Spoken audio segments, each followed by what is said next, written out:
Hi guys, I'm back again today with another reaction video, and today we're reacting to how America became a superpower. This is going to be an interesting one because I want to see the rise of the states. Well, before we start, don't forget to subscribe if you haven't already. Click that bell button to get notified whenever I do upload a video. Anyways guys, let's check this out. The modern United States is the most powerful country in human history, with over 800 military bases and 37% of global military spending. I think we know has this. become the leader of a vast, interconnected global system that has helped usher in an era of unprecedented prosperity and low levels of conflict. To understand America's position in the world and why it's so pivotal for world politics as we know it, you have to go back to the country's founding, back to when America wasn't a global power in any sense of the word. During the first 70 years of its existence, the United States expanded in both territory and influence in North America, eventually reaching the Pacific Ocean, in a wave of expansionism that resulted in the wholesale slaughter of the indigenous people who populated the continent. But early Americans were deeply divided as to whether the country should expand beyond the Pacific and Atlantic Oceans. This became a major debate after the Civil War, when some leaders, like post-war Secretary of State Seward, argued that America should push to become a global power. Our reaction to oversimplified is helping us kind of understand what this is. So I like it. Seward succeeded in pushing a plan to purchase Alaska from Russia, but his attempts to buy Greenland and Iceland, as well as annex territory in the Caribbean, were all blocked by Congress. That's because some Americans, including many on Capitol Hill, had a strong anti-imperialist bent. These people worried about America getting more involved in global politics, as well as having to integrate populations from quote-unquote inferior races. And this opposition applied major checks on the imperialist urge to expand. But something was happening in the late 1800s that would change the debate about American expansionism. The Industrial Revolution produced explosive economic growth, and the bigger U.S. economy required a more centralized state and bureaucracy to manage the growing economy. Power became concentrated in the federal government, making it easier for expansionist presidents, like William McKinley, to unilaterally push American influence abroad. The key turning point came in 1898, when President McKinley dragged the country into war with Spain over Cuba, despite some intense domestic opposition. The rising United States easily defeated the moribund Spanish Empire, acquiring Puerto Rico, Guam, and the Philippines in the process. But they let us go. I saw a video, I haven't seen it. If you want me to react to it, let me know down in the comment section down below how US stole the Philippines. I'm really excited to check that out, but I also want to do it as a reaction. So if you guys want me to, I'll be really glad to check that out. Yeah, I know Guam is still a territory of the States, but we are not anymore. So I mean, it would have had its benefits, but then I also love the fact that we gain our independence as well. Very proud of that. But it will be very beneficial, especially in terms of war and in terms of like this COVID, like the pandemic. It would have helped us so much. Over the next 2 years, the U.S. would annex the Kingdom of Hawaii, Wake Island, and American Samoa. Damn. 3 years later, the U.S. took control of the Panama Canal. The U.S. was like and sent troops to occupy all the over. Dominican Republic. It also purchased the American Virgin Islands. This period of rapid acquisition of far-flung territories put the U.S. on the map as a truly global power. Is that an F During or a this time, P? America also began using its influence to protect its growing commercial and military interests abroad, installing pro-American regimes in places like Nicaragua, and playing a major role in international diplomacy regarding the Western presence in China. World War I showed just how much America's influence had grown. Not only was American intervention a decisive factor in the war's end, but President Wilson attended the Paris Peace Conference, which ended the war, and attempted to set the terms of the peace. He spearheaded America's most ambitious foreign policy initiative yet, an international organization called the League of Nations, designed to promote peace and cooperation globally. The League, a wholesale effort to remake global politics, showed just how ambitious American foreign policy had become. Yet isolationism was still a major force in the United States.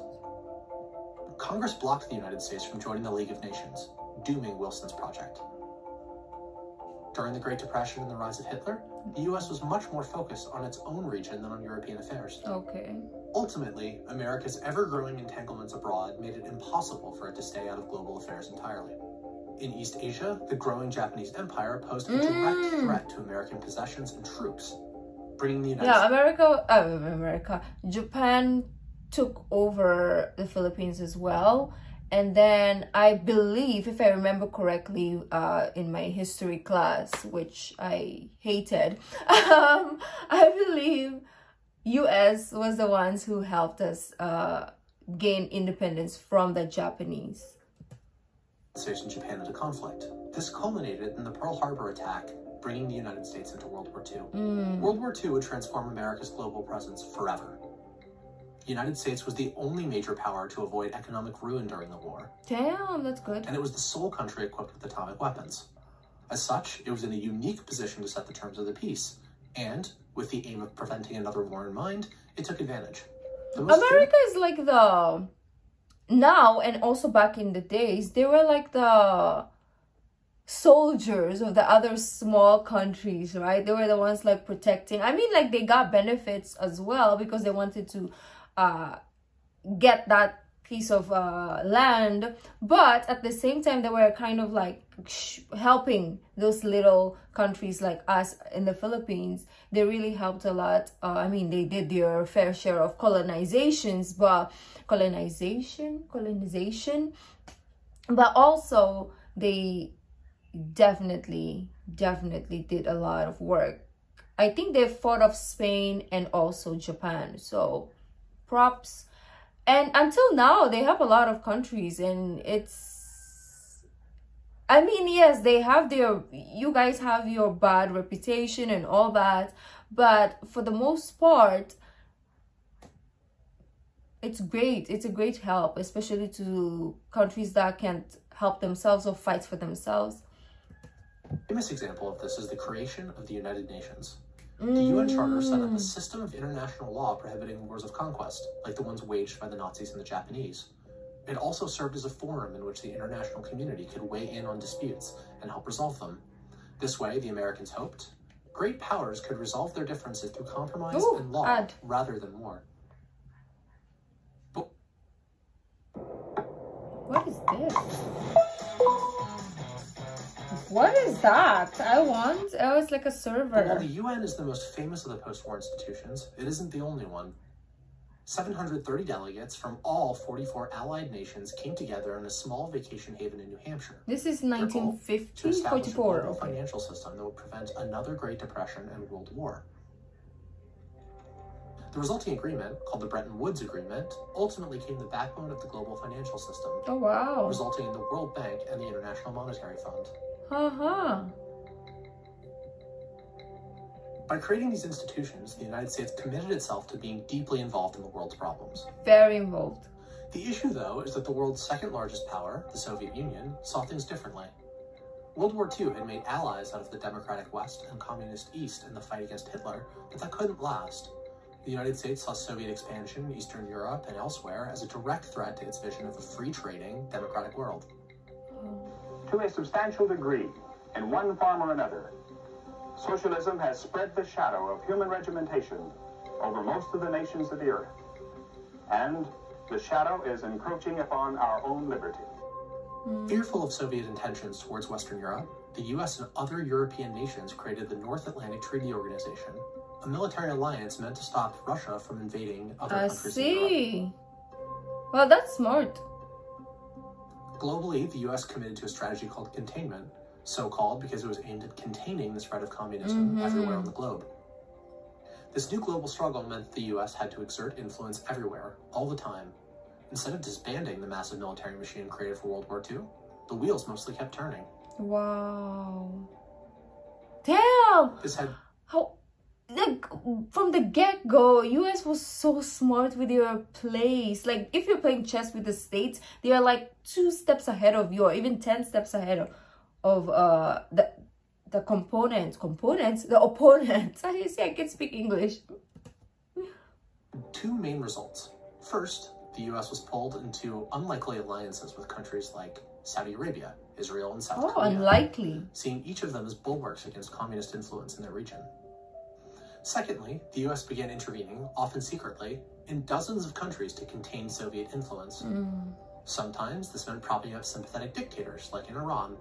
Other times, it meant supplying rebels with arms and money, like in Afghanistan in 1979 and Nicaragua in 1985. Over the course of the Cold War, the US intervened in hundreds of disputes around the globe, ending up with a complicated set of alliances, tensions, and relationships. Yeah, I remember the Korean War, Vietnam War, yeah. After the Berlin Wall fell, the US could have withdrawn from the system, severing ties with its allies and drawing down the size of its military. And while the US did decrease military spending, much of the military infrastructure and alliances from the Cold War remained. Presidents George H.W. Bush and Bill Clinton decided that it was in both America and the world's interests for the United States, now the sole superpower on Earth, to continue actively managing global affairs. We should be and we must be peacemakers. NATO, created solely as a tool for countering the Soviet Union, stayed together and even expanded, a way of keeping European nations united in the absence of the Soviet threat. Oh. Washington's support for countries like Israel and Japan stayed intact, ostensibly as a means of preventing war in their respective regions. The global system of alliances and institutions created to keep the peace during the Cold War became permanent, as did the American military and political commitments necessary to keep them running. This system remains... We also touched based on the bases, the US military bases around the world. There's a lot of them.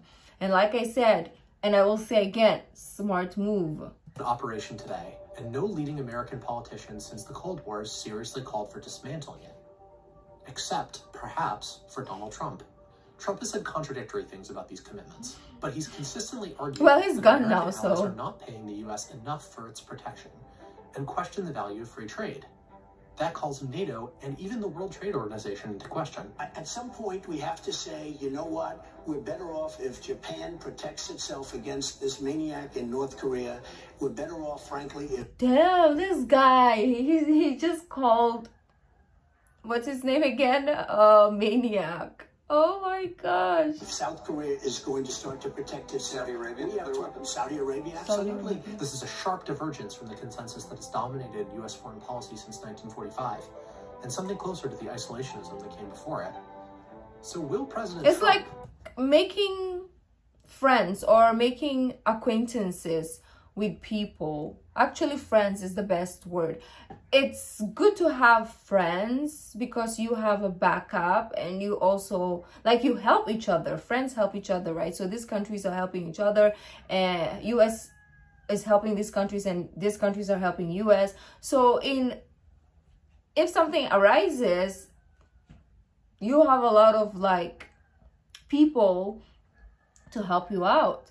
So it is a smart move. And for Trump to say everybody should have their back, it's gonna be crazy